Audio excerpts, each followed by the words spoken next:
ماشینی به سفارش یک ایرانی در سال 1979، مرسدس بنز جی کلاس.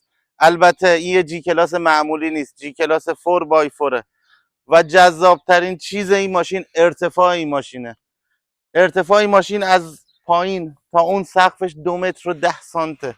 یکی دیگه از جذابیت های این ماشین رکاب برقی این ماشینه که البته اگرم نباشه با مشکل سوار شدن مواجه میشید.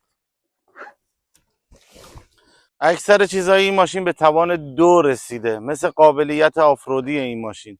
سیستم تعلیق این ماشین هم به توان 2 رسیده. 2 تا کویلوور این بر قرار گرفته شده که قابلیت آفرود رو به شدت جذاب میکنه.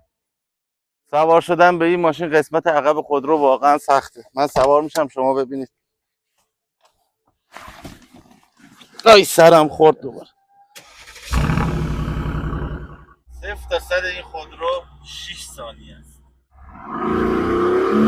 سواری این ماشین چون بالاتر از همه خودروها قرار گرفتی، واقعا حس برتری نسبت به ماشین‌های دیگه داری.